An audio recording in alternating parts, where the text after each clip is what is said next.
আসসালামু আলাইকুম। সুপ্রিয় দর্শক বন্ধুরা, এই গরমে সারাদিন রোজা রেখে ইফতারিতে আপনি কি আপনার শরীরকে সতেজ করতে চান? এক গ্লাস ঠান্ডা তরমুজের শরবত আপনার শরীরকে সতেজ ও প্রাণবন্ত করতে যথেষ্ট। তাই আজকের ভিডিওতে আলোচনা করব তরমুজের শরবতের উপকারিতা। প্রথমে জেনে নেওয়া যাক তরমুজের পুষ্টিগুণ। তরমুজে রয়েছে শতকরা 92% পানি। এতে আছে ভিটামিন সি, যা আমাদের শরীরের রোগ প্রতিরোধ ক্ষমতা বৃদ্ধি করে। অ্যান্টিঅক্সিডেন্ট বা লাইকোপিন, যা হৃদরোগ ও ক্যান্সার নিয়ন্ত্রণে সহায়তা করে। পটাশিয়াম, যা উচ্চ রক্তচাপ নিয়ন্ত্রণ করে। তরমুজের শরবতের উপকারিতা কী? তরমুজের শরবত আমাদের শরীরের পানি শূন্যতা দূর করে। সারাদিন রোজা রেখে আমাদের শরীর পানি শূন্য হয়ে পড়ে। হজম শক্তি বৃদ্ধি করে।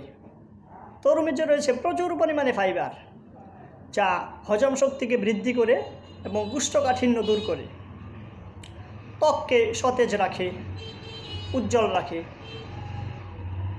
ওজন নিয়ন্ত্রণ করে, কারণ তরমুজে শর্করার পরিমাণ একেবারে কম থাকে, ফলে তরমুজ খেলে ওজন বৃদ্ধি হয় না। এবার আসুন জেনে নেওয়া যাক তরমুজের শরবত তৈরির পদ্ধতি। প্রথমে তরমুজগুলোকে কুচি কুচি করে কাটতে হবে। এরপর কুচিগুলোকে একটি ব্লেন্ডারে রাখুন। এর সাথে পুদিনা পাতা, 1 চামচ লেবুর রস এবং কয়েক চামচ মধু দিন। এরপর মিশ্রণটিকে ব্লেন্ড করে বানিয়ে ফেলুন সুস্বাদু মজাদার তরমুজের শরবত। তো বন্ধুরা, আর দেরি না করে আজই বানিয়ে ফেলুন